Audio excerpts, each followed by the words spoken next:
Madrasah Aliyah Ar-Rahmah adalah salah satu dari sekian banyak madrasah aliyah yang ada di Kabupaten Kediri. Madrasah yang beralamatkan di Jalan Kyai Haji Hashim Asy'ari, nomor 9, Dusun Gendis, Desa Purwotengah, Kecamatan Papar, Kabupaten Kediri ini didirikan di bawah naungan Yayasan Pendidikan Islam Ar-Rahmah.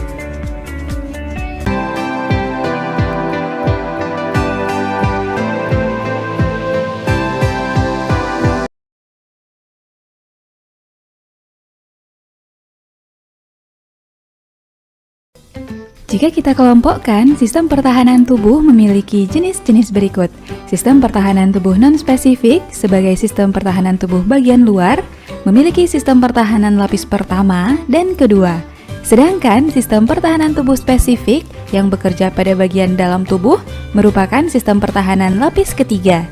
Pada sistem pertahanan lapis pertama, bagian-bagian tubuh yang bekerja adalah kulit, membran mukosa, rambut hidung, silia trakea, cairan sekresi kulit, dan membran mukosa.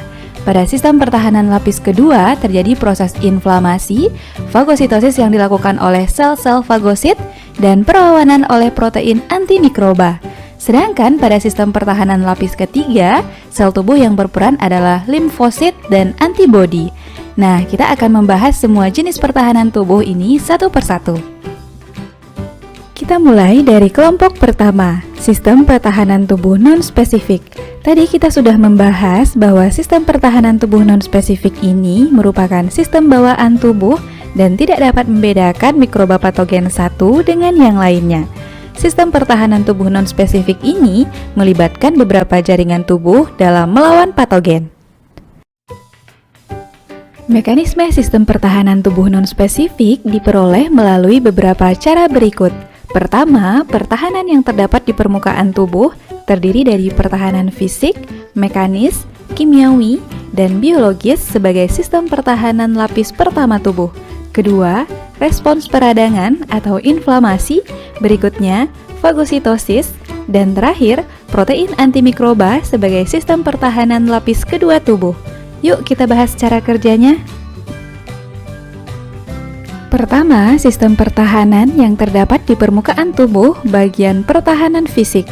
Pertahanan fisik ini dilakukan oleh lapisan terluar tubuh yaitu kulit dan membran mukosa. Lapisan terluar kulit terdiri atas sel-sel epitel yang tersusun rapat sehingga patogen sulit menembusnya. Selain itu, lapisan terluar kulit mengandung keratin dan sedikit air sehingga dapat menghambat pertumbuhan mikroba. Hal yang sama juga terjadi pada organ atau saluran yang dilapisi membran mukosa. Membran mukosa dapat menghalangi masuknya patogen karena lapisan terluarnya yang licin. Misalnya pada saluran pencernaan, saluran pernapasan, dan saluran kelamin. Teman-teman, inilah catatan untuk pertahanan yang ada di permukaan tubuh bagian pertahanan fisik. Pertahanan pada permukaan tubuh yang kedua, pertahanan mekanis. Pertahanan tubuh secara mekanis dilakukan oleh rambut hidung dan silia pada trakea. Rambut hidung berfungsi untuk menyaring udara yang dihirup dari partikel-partikel berbahaya maupun mikroba. Adapun silia yang terdapat pada trakea berfungsi menyapu partikel-partikel berbahaya yang terperangkap dalam lendir agar dapat dikeluarkan dari tubuh. Inilah catatan untuk pertahanan yang ada di permukaan tubuh bagian pertahanan mekanis. Pertahanan pada permukaan tubuh selanjutnya, pertahanan kimiawi. Pertahanan tubuh secara kimiawi dilakukan oleh sekret yang dihasilkan kulit dan membran mukosa. Sekret tersebut mengandung zat-zat kimia yang dapat menghambat pertumbuhan mikroba, contohnya pada minyak dan keringat. Kedua sekret tersebut memberikan suasana asam dengan pH 3-5 sehingga mencegah pertumbuhan mikroorganisme di kulit. Membran mukosa juga menghasilkan sekret yang disebut mukus. Adapun air liur atau saliva, air mata, dan mukus mengandung enzim lisozim yang dapat membunuh bakteri. Enzim tersebut menghidrolisis dinding sel bakteri sehingga pecah dan mati.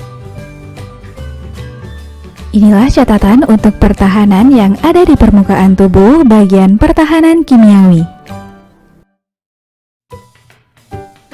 Dan pertahanan pada permukaan tubuh yang terakhir adalah pertahanan biologis. Pertahanan tubuh secara biologis dilakukan oleh populasi bakteri tidak berbahaya yang hidup di kulit dan membran mukosa. Bakteri-bakteri tersebut melindungi tubuh dengan cara berkompetisi dengan bakteri patogen dalam memperoleh nutrisi. Dan inilah catatan untuk pertahanan yang ada di permukaan tubuh bagian pertahanan biologis. Teman-teman bisa memahaminya ya. Jenis pertahanan tubuh non-spesifik kedua adalah respons peradangan atau inflamasi. Inflamasi merupakan respon tubuh terhadap kerusakan jaringan, misal akibat tergores atau benturan keras. Proses inflamasi merupakan kumpulan dari 4 gejala sekaligus, yaitu dolor atau nyeri, rubor kemerahan, kalor panas, dan tumor bengkak. Inflamasi mencegah infeksi menyebar ke jaringan lain, serta mempercepat proses penyembuhan. Reaksi tersebut juga berguna sebagai sinyal adanya bahaya dan sebagai perintah agar sel darah putih melakukan fagositosis. Mekanisme pertahanan tubuh melalui inflamasi terjadi dengan tahapan berikut. Pertama, jaringan mengalami luka. Adanya kerusakan jaringan mengakibatkan patogen mampu melewati pertahanan tubuh untuk menginfeksi sel-sel tubuh. Jaringan yang terinfeksi akan merangsang mastosit, mengeluarkan histamin, dan prostaglandin. Terjadinya pelebaran pembuluh darah mengakibatkan peningkatan kecepatan aliran darah, sehingga permeabilitas pembuluh darah juga meningkat. Daerah yang terinfeksi akan berwarna kemerahan, panas, bengkak, dan terasa nyeri. Peningkatan kecepatan aliran darah dan permeabilitas pembuluh darah ini juga mengakibatkan terjadinya perpindahan sel-sel fagosit, yaitu neutrofil dan monosit, menuju jaringan yang terinfeksi. Kemudian, sel-sel fagosit memakan patogen melalui proses fagosit hingga luka pelan-pelan tertutup dan sembuh. Teman-teman, inilah catatan untuk mekanisme pertahanan tubuh melalui inflamasi. Bisa dipahami ya? Jenis pertahanan tubuh non-spesifik berikutnya adalah fagositosis. Fagositosis merupakan mekanisme pertahanan yang dilakukan oleh sel-sel fagosit dengan jalan mencerna mikroba atau benda-benda asing. Sel-sel fagosit terdiri dari fagosit mononuklear, merupakan monosit yang berperan sebagai makrofag, dan fagosit polimorfonuklear adalah granulosit yang terdiri dari neutrofil, eosinofil, basofil, dan mastosit. Sel-sel fagosit ini akan bekerja sama setelah memperoleh sinyal kimia dari jaringan yang terinfeksi untuk mencerna patogen yang masuk ke tubuh.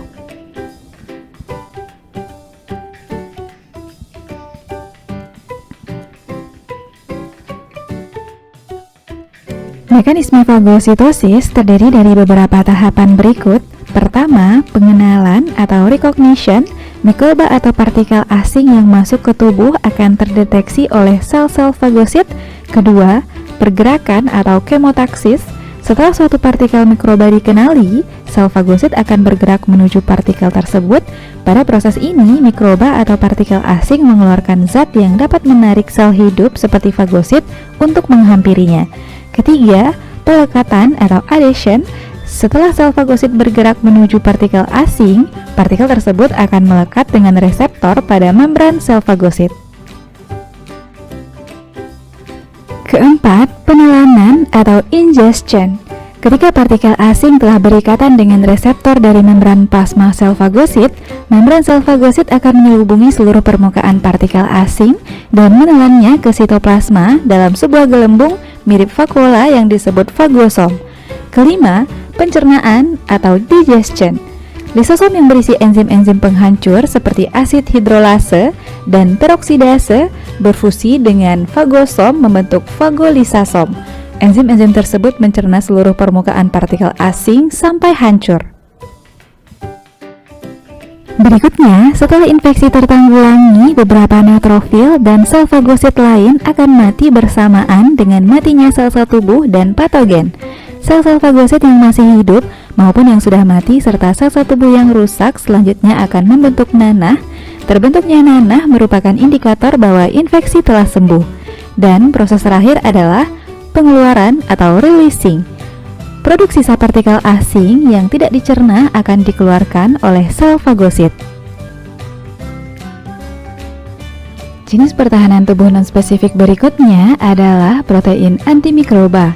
Salah satu jenis protein antimikroba yang berperan dalam sistem pertahanan tubuh non-spesifik yaitu protein komplemen.